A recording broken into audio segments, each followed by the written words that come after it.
Stefan and Matt. We're an interracial couple with 2 kids wanting to do something that highlights the power of friendship and what it means to be in the company of true friends. We're going to move our society away and out of the loneliness epidemic and into a friendlier, happier world. Welcome to our friendly world. Better, stronger, together. Bonjour. Hello, hello. Bonsoir. Hello. Hi, everybody. Buenos dias. Welcome, welcome, welcome. Mushy mushy. And hello once again. The weird friend. Today's topic. The weird friend.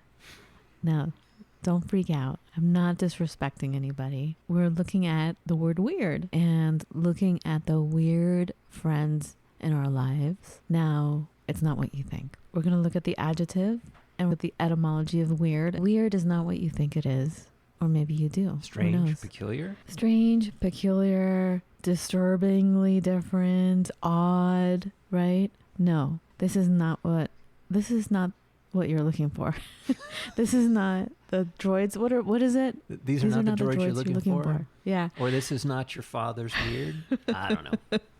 So the adjective comes from late Middle English. It originally meant having the power to control destiny. Then it became this unearthly thing. It was late Middle English. Originally meant having the power to control destiny, and it was used especially in the weird sisters, originally referring to the fates, later the witches in Shakespeare's Macbeth. And I think that highlights just the bard, because there can only be one, and he's the guy. His casting a shadow over all, because he is regarded as the greatest fiction author of all time, frankly. You mean Shakespeare? Yeah, I'm sorry. Who did I say? Well, you just said he. Or the Lord bard. Or Lord Byron, whatever your belief is. There are lots of people that believe it wasn't actually Shakespeare, but it was Byron. Yeah, but whoever that guy was. Maybe it was a woman. Point. So, weird. Circa 1400s, right? Right. I'm assuming when you read stuff and it says circa 1400, it's AD? Is it AD or are we in AD or BC? Well, and that's just no, we're in like, AD. Our kids are like, there's like CE and stuff. And things keep changing. Era. All these, you know what? I blame you. You and the acronyms and all these letters and things. Just whatever. So a long time ago. In a galaxy far, far away? It's so weird means having power to control fate. And it goes from Old English to Saxon. Is Saxon the same as Old English? No, Whoa, it's not. let's be very careful. Okay? Oh my God. Because I'm not a British historian. I watch far too much British TV, and there's like the Anglos, there's the Saxons, there's the Anglo-Saxons, there's the Scots, it's all over the place. Well, I have a half page of notes of where weird came from all these different cultures, from all these different societies in the past, okay? Mm-hmm. And I don't want to get into every single one because I'll fall asleep myself. So I'll just say they all say the same thing about weird. And so I highlighted some of my notes. This is the meaning that came up for all of these cultures. Can I say cultures, right? Is it cultures? You're probably safe saying that, yes. All right. So fate, chance, fortune, destiny, literally means that which comes. To turn, to wind, to become, to turn, to bend. What came up a lot was turning, becoming. And then the sense is uncanny, supernatural, developed from Middle English use of weird sisters. Now then, weird sisters is the 3 fates or Norns. The 3 fates or Norns. Well, the 3 fates from Macbeth. No. Before that, because it comes from the Germanic mythology, the Norns, the 3 sisters, the 3 fates. It's the goddesses who controlled human destiny. They were portrayed later as frightening or odd in appearance in Macbeth. that's where it became a little bit like the more towards the weird that we think of as weird. Well, in Macbeth, weren't they described also as witches? Right, right. Just like the three Norns, right? Well, but isn't it interesting how you take anything good that women do and then you turn them into evil? Like even witch. A witch is someone like an apothecary kind of a person, like a person who works with herbs, who is a healer, you know, who works in the ethereal realm, who's an herbalist. And they became these ugly, green, wart-covered, pointy-hatted, evil women. Right. You know, it's interesting once again how women are put down in society century upon century, right? True. So they became frightening in appearance, like in Macbeth, especially in the 18th and 19th century productions of Macbeth, which led to the, how do you pronounce this word? Adjectival? Meaning the adjective, basically, of odd looking, uncanny, like around 1815. Mm-hmm. And then around 1820, weird was associated with odd, strange, disturbingly different. So from 1820 on, that's when weird shifted. Isn't that uncomfortable how they put disturbing and different? Like, because you are different, it must, by definition, be disturbing? It's kind of uncomfortable. Right. Exactly. And that's the problem we have right now with cultures, with different races, you know, with people like, you know, who've been in history, like Hitler, be afraid of whatever is different, they're evil. Right. Right? That's not what I'm saying, but that's what they said.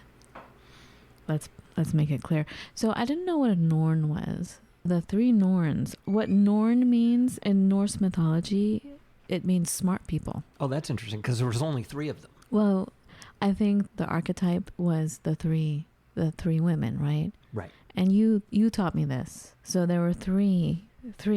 Were they witches or they were women? Let's be careful, because that also then stems from the Greek, and the Greek tradition and the Norse tradition are different. You were talking about the Norns. Ugh, this is going too slow. Yeah, the Norns were 3 women, and they represented an understanding of the past, the present, and the future. And you told me one spun thread. Now we're in Greek. That's Greek? That's Greek. It's Greek. Oh my God. Oh, it's Greek. Ah. So do you want to explain the 3? So Norse mythology is a weird critter, and I love mythology, by the way, so sorry, I digress. But the Norns bear a remarkable similarity to what the Greeks described as the Fates. And the Fates, described by Homer, and I think they ended up spinning their way into plays, etc., etc., etc. The Greeks throw all the pageantry on it. I think the Norse tend to streamline and keep things simple, and yet very confusing, whereas the Greeks build a whole mythology around it, because there are 3 sisters, and yes, okay, so fine, in the Norns, they're past, present, and future. Okay, cool. I think I can work with that. But then in Greek mythology, it's like, well, okay, so one, like, spins thread. Okay, fine. But a thread is a life. The second one measures the thread. So the longer the thread, I guess the longer you live. And the last one cuts the thread. So that dictates, that's the absolute limit to how long you're going to live, I believe. Uh-huh. So, wow. That's kind of and so I have to assume I wouldn't go talk to these people who can measure out my life and cut it short, because if I piss them off, what are they going to do to me? Well, it's interesting because you or they are assuming this is an external force, where I see it as an internal force. Like, I'm forgetting the name for it, but it's a life force. It's a cell. It's a molecular thing that if you have enough life force in you, and you can change it by breath work in yoga, but it's kind of like it's a biology thing where it's compared to, it's similar to if you have shoelaces, you know, the plastic part at the end of the shoelace that keeps it from getting out of control with the threads coming out, that plasticky tip, it's referred to as something like that you can change that, but if you don't put intention upon it, if you don't have proper life force in you, that gets smaller and smaller, much like the threads. And that is actually what determines how long your lifespan is. That if you have enough life force in you, and you can change it, by the way, that part of the shoelace thingy, the longer it gets, the longer your lifespan gets. So I don't know, you can think of these 3 women as an external force or an internal one. I got you. But anyways, let's spin this back. My goodness, it feels like we're very much off topic. Well, don't we always go roundabout? But it's all related. We'll bring it back. Don't worry, folks. I wonder how many of you are listening on double speed, I wonder. Sometimes I know we talk a little slow. Because I know when I listen to podcasts, I'm on double speed. And if I could go triple, I would go triple. So if I talk really fast, I'll have no idea what I'm talking about. So go ahead. Come on. I don't want people to go on second speed. Go. Right. I totally get it. So how do we deal with, how does this tie into friendship? Yeah, okay. So you want to get into friendships? Of course. Tie it around, baby. Oh my goodness. So who are these people? And are they an external force? Are they an internal force? Are they people that you meet along the way? Are they your friends? How does your fate get tied up in friendship? I have so many examples, and some are friends, and some are people I never saw their faces. And some are enemies. And some are enemies. Woot woot. But in the end, they're all friends. Oh dear. Well, I've had lots of enemies who put me on the right path, and then I started tripping out on it, thinking, wow, maybe on another realm, we made a contract with one another for this person to be a total jerk to me, for me to experience what I experienced. Like they were kind enough to show they're ugly, but in fact, perhaps on a spiritual level, we are friends, and they agreed to meet me on this path to have a certain experience occur. Wow. So you never thought about that? Oh, I've thought about that since I was a kid. I think about things like that, but I don't think about things as far as like we plan this all out, Somebody might just be having a bad day, or somebody might be... I think everything is planned out. I believe in I like to hold on to a certain sense of a lack of maliciousness in most people. Well, I'd love to say all but people, that's just what I'm saying, though. If you step far, far away from it, nothing is malicious. There's no good or bad.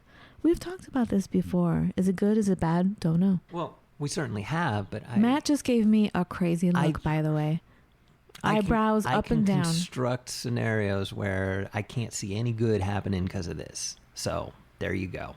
So anyways. Where are we going? So give us an example of somebody do you want me to start? Who affected your fate. Someone who changed my destiny. A weird person who affected your fate. A weird friend. All right, let's call him a friend. Well, I mean, the first person I can think of I've already talked about on this show. 2 people I've talked about on this show. I had to go back to the beginning. Like the youngest I can remember of friends changing my path. It feels weird because I don't want to talk about the first one and have that be like, okay, this was the most important one. I'm just remembering the first, like, when I can remember as a child. I've talked about her before.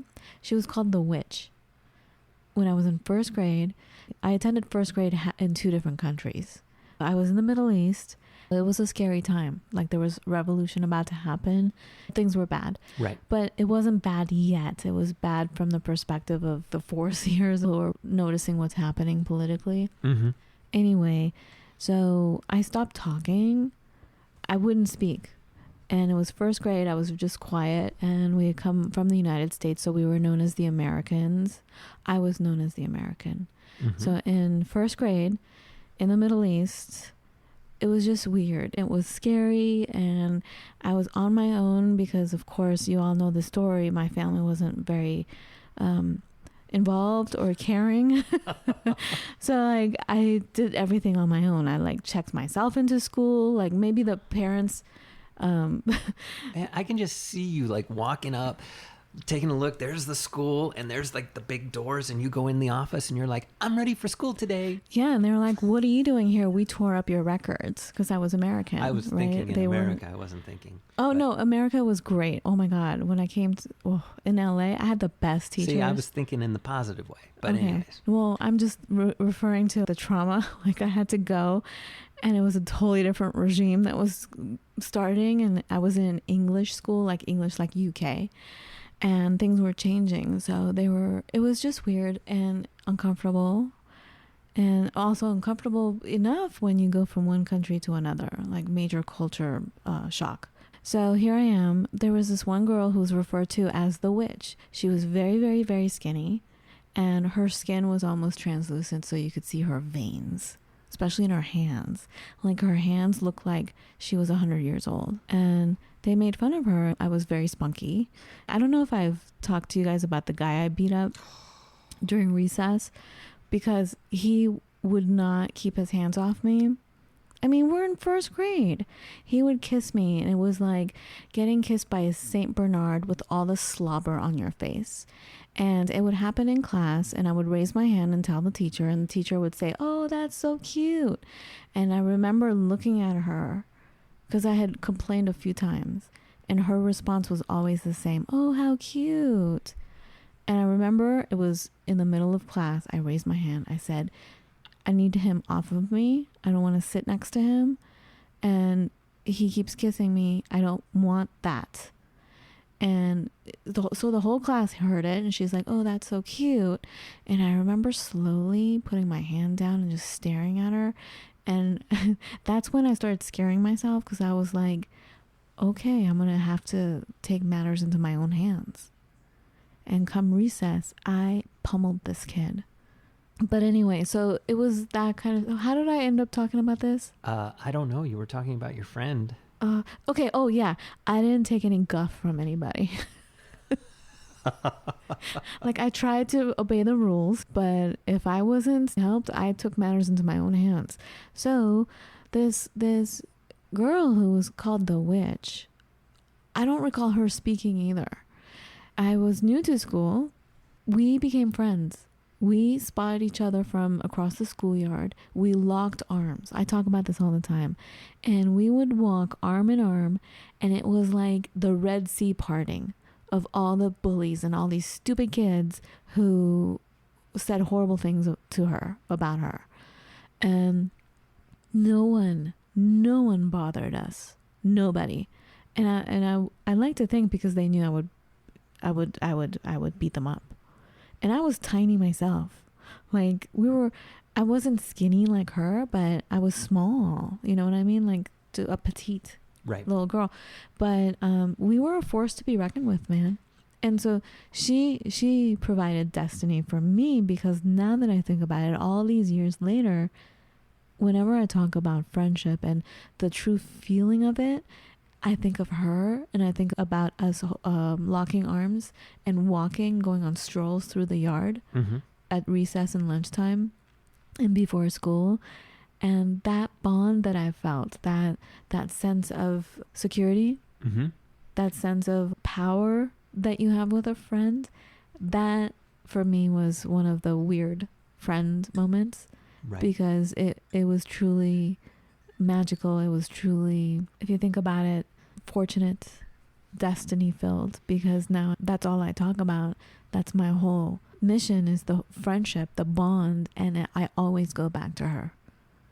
So she's one of my weird friends. But I have a huge list of people. Why don't you go next? So mine aren't nearly, who changed your life? As quote unquote mystical. But yeah, one of them was actually one of my teachers in high school. She is the one who mentioned what then became the university I ended up attending. And it's bizarre, because sometimes people just ace in and out. And then this was the second class I had with her. And I was finally, like, I had a class with her in 9th grade and then a class with her in like 12th grade, which is both ends of high school. And actually, yeah, it was probably 12th grade. She knew me by the time she had me the second time. Like, she knew who I was. And she mentioned the college I ended up going to, and she mentioned this as being a good school and something we should look into and the whole bit. And it almost felt like she was addressing me personally, because I'm the only student from my grade who went to that school, because it was like 8 hours away, et cetera, et cetera. But go banana slugs. But what's so interesting then about this whole, sometimes people just kind of lance in and out, is literally 2 years later. No, I think it was 3 years later. The younger brother of one of my friends in high school had graduated from high school, and I went to his graduation ceremony because I knew him, and that's cool. And I ran into her again. I ran into that teacher. Didn't even remember me. It was a weird world. Completely obviously changed the trajectory. Certainly the university you go to certainly puts you in an interesting place, right? Right. Well, if you're going to talk teachers, I have two teachers. I have like maybe three actually, but I'll talk about two, similar time period. For me, it was high school. Did you have school counselors that were therapists, like psychologists? Oh, yeah. Psychotherapists? Yeah, Mrs. Callard. Not that I ever talked to her, but... I think mine was Miss McLennan. I don't remember exactly, but she saved my life. Because I was having trouble, of course, like you all know, with my family. One day I showed up to school and I couldn't stop crying. Mm-hmm. I had clutched every bit of any photography project, equipment I had purchased on my own. I was clutching onto them because it was just kind of like a violent night before with family. And I was told, you turn in every photography, anything you have. You're never to do photography. You're not allowed to work. You're just going to go to school and come home. That's it. Like after a violent night, like me not violent, them being violent, like it was horrible. Right. But anyway, so I just pulled all my stuff together, and I was always working from even before the legal age of working. I was always like an entrepreneur, and I was trying to save money actually for college for myself, even at age 11. And so everything that I had acquired on my own, I just grabbed and I went to school. And then I just broke down into tears and I couldn't stop crying. And wow, sorry. Right, she's getting emotional, folks. Whew.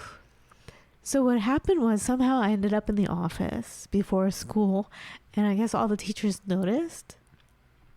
Someone made me go to the office. I don't know. I don't remember what. And our school was really strict. In LA, we had lockdowns. We were not allowed in between classes to be walking anywhere. You would be in big trouble if you were caught without a hall pass. Right. Did you have that? Yeah, we were a closed campus, so yeah, and again... So like nobody was allowed to walk freely anywhere. You had to have either someone like a teacher with you, or you had to have a pass. And I remember that day, all the teachers let me wander around campus. Like nobody like said boo to me. Mm-hmm. And I remember going to the bleachers and crying. I was like crying the whole time. I was just like walking around. And I remember one of my favorite teachers back then, the photography teacher, was like, that's the day he became a jerk to me, because I went to him to talk. Right. And he's like, I don't know what to do with you, Fawn. And I'm like, I looked at him, I'm like, wow, I guess I know where you stand. Thanks. Right. You know, I really looked up to him. And so the two teachers that totally ended up changing my destiny or putting me on the path was the school psychologist, who I was afraid of, because I thought if you saw, back then I had the mentality like if you go to a therapist you must be crazy. And I remember someone said you should go see Miss McLennan, and I said, no, I'm not crazy, I don't need to. And they're like, okay, whatever. And then I ended up walking to her office a couple hours later, and like she knew, like she was dealing with some other kid, and she excused the kid and had me sit down instead in her office. I thought she was going to say, you know, we're going to bring your parents in here and we're going to make things work out. So I told her what happened, and she did the opposite. She was like, we got to help you. You got to get away from these people. That was the first therapist I had, and I had many after that who said, you got to get away from these people. And so she was the one who handed me this book, this catalog of the school I ended up attending. the cover of this catalog was an eye, and I was obsessed with photographing eyes, and I was obsessed with a particular thing that you did back then in photography, where you change the emulsion of the film by drastically changing the temperature of how you're processing the film, so it breaks the emulsion and it creates a process that's called reticulation. And now you can do it in Photoshop in a second, but it created this pixelated, but it wasn't pixels, it was like puzzle pieces in a way of an image, and it separates them. It's a special technique. I got like you. If you see it, you'll know it. Mm-hmm. And so that was the cover, was a reticulated eye. And she didn't know that about my photography. But she hands me this book. She goes, I have a feeling this place would be good for you. And I looked at the cover, and it was that image, and I was like, oh, that's the place for me. I didn't even open the book. Right. And that's where I ended up going to school. The other one that day was Mr. Lomelli. Mr. Lomelli was the drama teacher, and he always told me that I should pursue being an actor because he called it. I have it. He described people as, you have it if you can see and recognize someone by their back in a crowd. If someone's in a crowd and you're only seeing their backs, if you can recognize that person from just looking at them from behind, that person has it. And it's not a physical thing, it's a magnetic energy thing. Like, they have a presence about them. And so he would always say that about me. And I remember always being backstage, and that's where I would go cry because it was dark and no one else was there. And he would have like the best talks with me, like give me such coaching, like, you're a great person, you're so talented, don't listen to these people. So he was one. Sorry, I'm crying now, you go ahead. Oh my goodness. Oh my goodness. So this one's slightly earlier for me, and God, it feels like mine are so small next to yours, but here we are. Yeah, little shout out to Tom, his wife Gwen, and their little boy Wesley, who is, God, not a little boy anymore. He was an infant. So Tom and Gwen. Tom was a program director at the YMCA, Los Cerritos YMCA, shout out. And Gwen was his wife. Sweet. And they had a little boy, and he was probably in the neighborhood of 6 to 9 months. And I called him Little Wesley Headbanger because I'm a heavy metal dude, and I was like 16, 17. You can't tell me what to do. I ended up, I was at the YMCA, which I guess is credit to my sister, who was always involved in the YMCA. And Tom and Gwen took me in practically. Like, he was in charge of everything, and Gwen was just super sweet. And like, I liked hanging out in the Arts and Crafts Hut because, yeah, I liked hanging out in the Arts and Crafts Hut. I won't say that the person running the Arts and Crafts Hut was extremely attractive, but we could say that. And Gwen came in, and we were hanging out. We were talking. I was the quote unquote counselor in charge of all the kids who were there, which is a weird world. But I'm still so.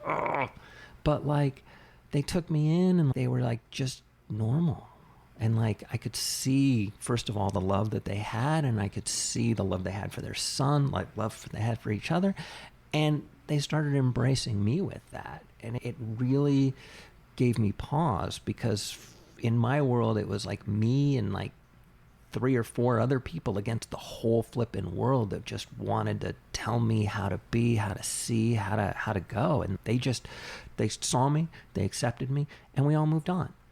And, it was just nice.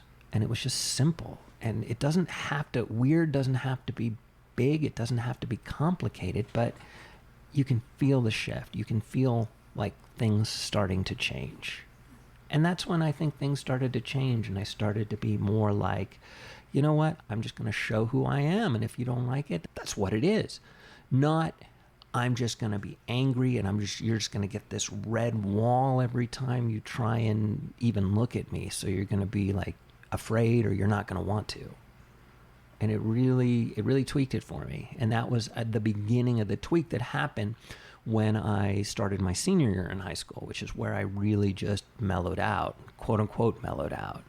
I mean, I wouldn't necessarily have said, yes, you absolutely mellowed out on everything. I certainly didn't. I was still very, very angry at a lot of things, but that was the beginning of the quote unquote softening and the beginning of the let your freak flag fly and who cares, as opposed to let your fleek fly flow. No, let your freak flag fly, and if anybody has anything to say about it, then it's gonna be conflict. Right. And that kind of represented an important shift for me. And it's interesting the way you're talking about that. I can now see the series of events that occurred, and it led you to Santa Cruz. It led you to Aikido. Well, Santa Cruz definitely led me to Aikido, because Aikido was hugely popular there. I didn't study it there, but it was hugely popular. But like, I think that started you on the softening path. Yes. And it's Tom, it's Gwen, Cram, and their son, little Wesley Headbanger.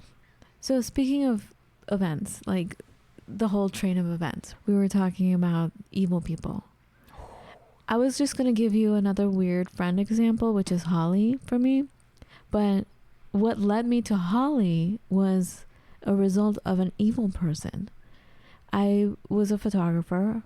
Back then, I really was into traveling to far, far away places that were very hard to get to. I had quit Aveda, so I wasn't a corporate photographer anymore, and I was burnt out, so I was a barista. I was like, nuts to this. I'd rather serve coffee, right, and then do my own projects somehow. And so I started to fund my own projects and do my own thing, and some of them were really expensive. I'm sorry, but like, especially back then, I was using film. It was expensive. Just to take one shot is expensive. Right. And so I ended up connecting with this famous photographer. We ended up just connecting over the phone, over email and phone. And we decided to share the expenses of going on a photo shoot where we would each do our own separate photo shoots, but we would share the car, and we would share, you always need a guide, especially when you're going out in the bush, someone to translate from tribe to tribe. Right. And also physical protection, right? Yeah. I mean, you and there are so many laws that you are not aware of, the laws in between tribes, the laws of that particular country in that area, especially if it's an area that is prone to violence and war. Same thing, right? Violence and war. But so we decided to and this should have been big clue for me, was why is this famous photographer talking to a young woman and wanting to split expenses? He had the backing of so many different corporations for every shoot he went on. And I'm a barista paying exactly half of everything we're paying for, right? But I was young. I was a young kid, and I don't know. That should have been big clue right there, big giveaway of this guy is not okay. So anyway, this guy, now that I have some experience and some years looking back on it, understanding what really happened, this guy, as soon as he saw me, I remember I was waiting for him at the airport in Addis Ababa. And as soon as he saw me, it was the first time he had seen me. He always heard my voice. As soon as he saw me, I could tell, like, his jaw dropped, like he was so disappointed. I think he was expecting a tall, blonde-haired, blue-eyed woman with big boobs and all this, right? And instead, he got me, this like brown-skinned, petite, long black hair, ethnic woman, right? Right. That when my friends would always say, Fawn, when you look at you, there's no chance in hell that they would get laid. Do you know what I mean? Like, Chihuahua. Well, I'm sorry, but I was always like, why do these kinds of people have that reaction about me? Like, am I not attractive? Not that I want them to be attracted to me, but I'm like, what is that look that they give me? And one of my friends, like, who's always a truth teller, like, sometimes it would totally hurt your feelings, but she flat out said, because when they look at you, they know that you're not going to be a plaything for them. Do you know what I mean? I will have none of that. Right. So anyway, so this whole trip, he would try to sabotage me every step of the way. He even tried to poison me. And I got really sick, really, really sick, where I couldn't get out of bed. I think I briefly mentioned this before on another episode, didn't I? I think you have, yes. So it was horrible. But because of him, a couple years later, I was thinking about taking a photography lecture that was happening in New Mexico.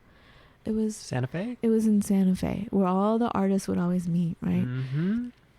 I had mixed feelings. I'm like, oh, I don't know if I should go. I can't really stand being around other photographers. They're so egotistical and like, ugh. And so I remember a friend said, you should go. I think it's destiny. And as soon as she said that, I'm like, I agree with you. I don't know why. So I go. Whenever I would go to these things, I would dress up. Even in art school, I dressed up. But I dressed up because I had a job right after. I worked in retail and I had to wear pantyhose and pencil skirts and blazers and, right, pumps. I dressed the same when I would go to show my portfolio or if I would go to events like this, like lectures and stuff. Everyone else is in ripped jeans. Everyone else is artistic. Yeah. So I'm sitting there with my briefcase, which had my portfolio in it. By the way, I carried a briefcase. Mm-hmm. And because this was business for me. I realized at a certain point, no matter what you do, it's business. Right. And you can treat that business with total love and creativity. But it's still business. So for me to take photographs of you, it's not about me. It's about making you look good. It's about your business thriving because I photographed your business in such a way. Mm-hmm. I'm here to provide you with something, right? And so I'm sitting there and we don't know who the lecturers are going to be, or I certainly didn't. And I'm sitting there and I'm in front row, second row actually, but like up front, like front and center, ready for whoever is about to speak, ready to take notes, so excited. And who should come on stage but this fool, this evil photographer. Last time I saw him was trying to bail on a major bill. We went to a restaurant in the hotel and he ate and then just left me with a bill. And I was like, nuts to enough. And I remember telling the manager he didn't pay the bill. Right. And so he got tracked down and they forced him to pay. But anyway, that was the last time I saw him. And here he is on stage and everybody's loving him. Like, ooh, it's this famous guy. And I'm like, oh my God, if you guys only knew what this guy does behind the scenes. Like, this guy is disgusting. Like the way he treats the environment, the way he treats people just to get a shot. Like it was ridiculous how many times he almost got us killed out there. Like I'm talking about AK-47s being pointed at my temple. Like just, he didn't care. He did not care. Right. And yet he was speaking like he was so loving of the environment and so loving of all these cultures. I mean... So behind me, so here's where my weird friends come through. Behind me, I didn't know anyone in this auditorium. And I started to very slowly put my stuff away, put my notepad away, because I wanted to get the hell out of there. Of course. I did not want to be there. And all of a sudden, I feel a tap on my shoulder. I don't know this guy. His name was Alex. I found out later. He gives me this handwritten note. And he said, don't leave. There's love for you here. I'm like, who the hell? What? Anyway, I kept the note for years. I think I still have it somewhere, but I still left. Right? I left. I'm like nuts to this. And I guess the guy followed me. The guy behind me. Mm-hmm. And I wandered around for a little bit to walk around because I'm like, what am I going to do? I just was so like shaky and emotional. I was like, I can't believe this. I grabbed my briefcase and I was headed out and I was walking across this dirt like yard, typical Santa Fe, New Mexico scene, right? Like in this adobe place, leaving. and then I hear someone say, is that your portfolio? Talking about my briefcase. Is that your portfolio? And I kind of paused, but I didn't turn back. I kept walking. Excuse me, is that your portfolio? And I turn around and it's the guy. He's like, can I see it, please? I'm like, I was just headed out. He's like, please, can I see your work? I'm like, okay. So we're sitting outside. I'm standing, and he's turning the pages of my book, right? And with each page, he keeps yelling, Holly! Oh my God. Holly! Holly, come here! And I'm like, who is Holly? I didn't see anybody else around us. Mm-hmm. So along comes Holly. And so they started looking at my work, and they're like, why are you leaving? I briefly told them the story. They're like, well, where are you going to go? I'm like, I think I'm going to go to a restaurant. They're like, well, we'll come with you. And so we went to this restaurant, and I told them the whole story of what had happened. And so anyway, and they were like, where are you from? I asked them where they were from. I told them I was from Santa Monica. And it turned out that Holly was from Texas, but moving to Santa Barbara. I'm like, oh my God, I go to Santa Barbara all the time. That's my spirit zone. That's where I go to totally connect and get answers. So if you need anything, I can help you. Like, that's my territory. It turned out she actually went to school in Santa Barbara for photography. And so anyway, so we became friends, and it was because of Holly stepping into my life that eventually led me to you, Matt, because all my friends in Santa Monica were always telling me I should study Aikido. And I was like, no, I like the mixed martial arts. I like the chopping and the hitting and, and Aikido looks so fake to me. No, thank you. These were expert martial artists, by the way. They're like, Fawn, you have no idea what you're talking about. You should study Aikido. I'm like, nope. I've seen the videos. They are so fake. Are you kidding me? I've seen the videos. Like the videos of O-sensei. I know. Throwing all those big grizzly guys with a finger. Mm-hmm. I'm like, please. So anyway, on our way to Santa Barbara, she stopped in Santa Monica to spend the night over at my studio, and we could hang out, and I could show her the neighborhood and everything. And so we would go back and forth, and she would come to Santa Monica all the time. And it was when Crouching Tiger, Hidden Dragon was out. We went to see it. We went to the parking lot to get into the car to drive back. And before we got into the car, we were just looking out at the sunset. Mm-hmm. We were on the rooftop of a parking structure, typical LA. And so she pulled this move on me. It was purely energetic. She did not touch me. And because we had seen Crouching Tiger, because I was totally receptive, she pulled a maneuver. And I looked at her. I'm like, what the heck was that? What'd you just do? She goes, that's Aikido. I'm like, oh. It was a spiritual whirlwind thing. It was completely ethereal, very weird. If you were going to describe some energy, weird. I'm like, all right, I'm sold. Fine. She's like, I'm going to help you find a place. Okay. So she's the one who found the school where you were at, Matt. So I'm sorry, long about winded story. I'm so sorry, guys. But weirdness led me to you, honey. And there you go. Well, I have, and I think maybe I've talked about this before, but I have a story where I got to be and change the trajectory of someone's life. What happened? Check me out. My best friend in high school, Vince. God bless Vince. We were like peas and carrots. We were like besties. We were like us against the flipping world for a while. And then obviously Dave came and blah, blah, blah, blah, blah. But anyways, so in typical, I suppose, people fashion, Vince decided he either A, wanted to be a heavy metal drummer, or B, wanted to be a cop. He knew back then he wanted to be a cop? Well, it was always kind of in his sphere. What a weird, two different weird things. Zing! Completely different, right?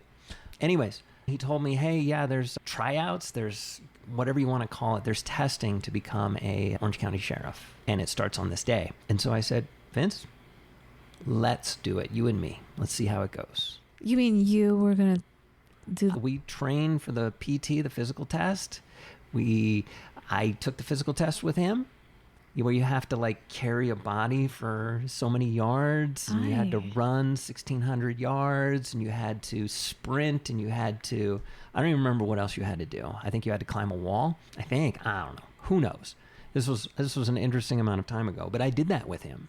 And then I went to the next level where you actually took a written test just to see if A, knew English, and B, were reasonably, had your high school Literate. equivalency, basically. Yeah. And I took that with him. So I was on my way to becoming a sheriff, which is interesting because welcome to the fates, right? But then I stepped away. Then I said, you know what? I'm done.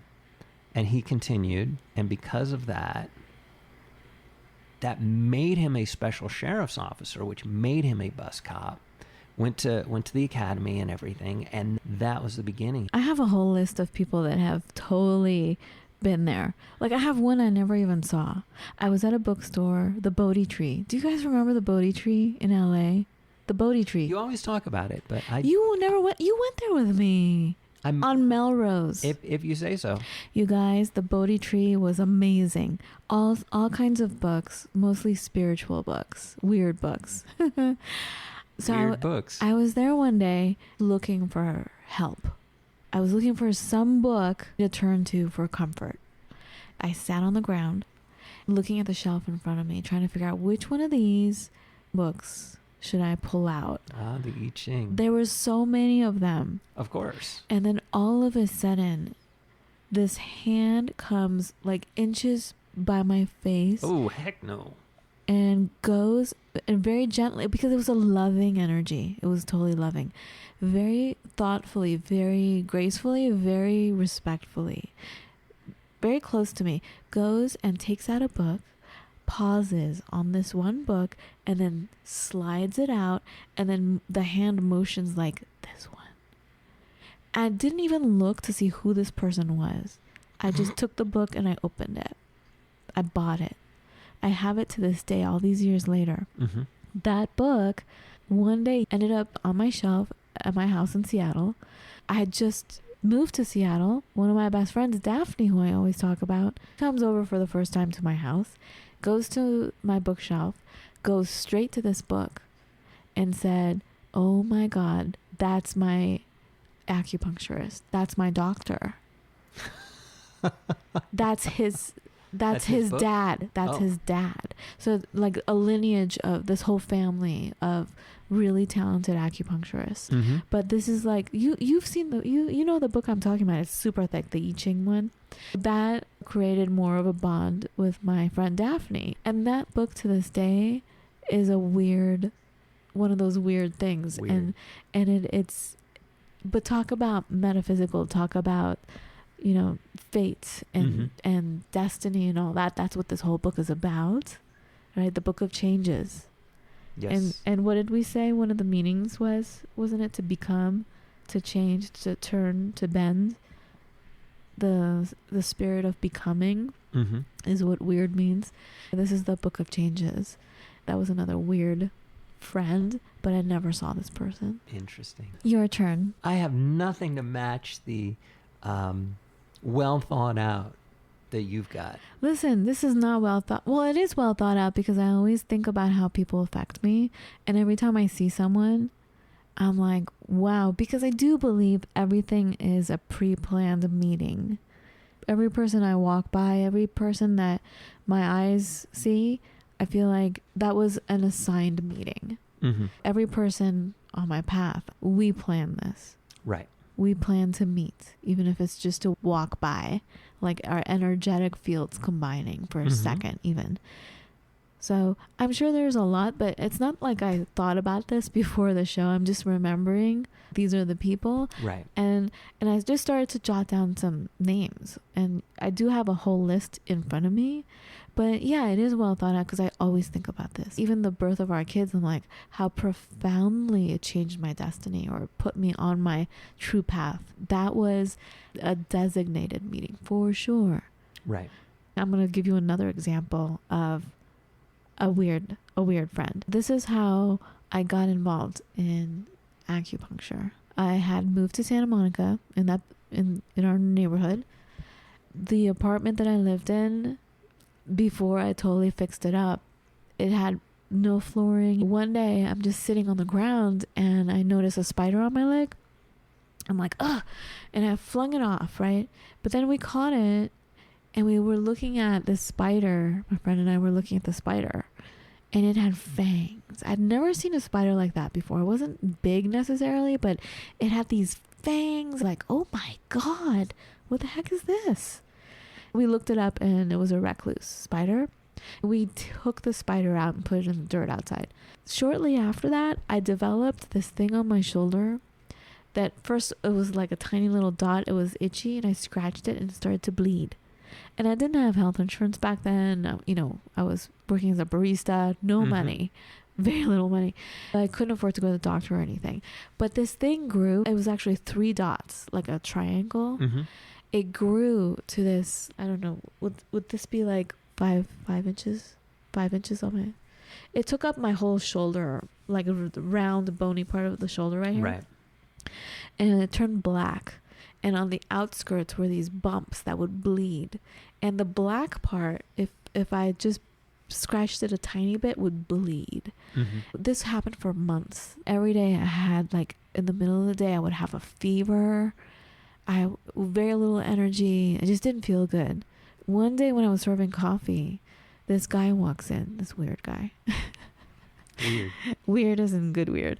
The weird we're talking about. So he walks in and he's like, whoa, what happened to your shoulder? I'm like, I don't know. I think it was a spider bite. I'm not sure. And he's like, do you do energy work? I said, yeah, I do. He's like, do you protect yourself? I'm like, I do it all the time, so maybe not all the time do I think, okay, force field around me, protection. I don't, back then I didn't take it seriously enough. He's like, that is a sign that you were pierced. Your energetic field was pierced and that you were infected. That wouldn't have happened to you if you were grounded. Like if you had that protection field around you. And you need to do that when you're doing light work. I'm like, oh, okay. And so I ended up having coffee with this guy. And he told me all about his work. He was an acupuncturist. And he told me about dragon. That's when I found out about the dragon energy. And that totally put me on the path of healing work. That's when I started to go to acupuncture. And I went, they looked at me like these beautiful elders from China were the teachers of the school. Shout out to Emperor's Clinic, Emperor's College back then it was called. But you could go for like $20 and get a whole treatment, herbs and everything. And they fixed you up. I went in and I was getting scared. It was scary. And they just looked at me, no big deal. And then they just went boop, boop, boop. They put these needles in. Right. They made it bleed. They put a suction cup on and like sucked out all whatever was there. And I swear to you, I felt the fever leave from one side of my body and out the other. And I was perfectly healthy when I walked out. That was my whole healing world. That whole world of alternative medicine, energetic medicine, all of that. It was because of this weird friend who walked into the coffee shop. Nice. Changed everything. And now you know me, everything is like, I'd rather go to the acupuncturist first. Holistically check me out. Because a lot of things the normal doctor doesn't even like listen to me or like know what's really going on. Or I'll go to the doctor and then I'll go to the acupuncturist and they'll fix up whatever would happen from the regular doctor, because like, let's say they give me antibiotics and then I have all these other problems. Then I have to go to the acupuncturist so they can heal whatever happened from the effects of the drugs that they were giving me. Do you know what I mean? Anyway, so there you have it. I mean, seriously, it happens daily. If there are people out there, I guarantee you it's a weird experience. It's a weird friend to pay attention to. Nice. And you know what I mean now by weird, right? Right. So that's it. Pay attention. Weirdness comes. Remember, and as you move forward, the weird friends who affect your trajectory. And you know what? We'd love to hear some stories from you guys. Email us, ourfriendlyworld.com. Let us know what your stories are. We love you. Thank you so much for listening. And remember, weird is good. Be well. Bring back the weird. Bring back the fate, the chance, the fortune, the destiny. Having the power to control fate. That's what weird is. Don't be afraid. We love you so much. Talk to you later. Bye-bye. Bye.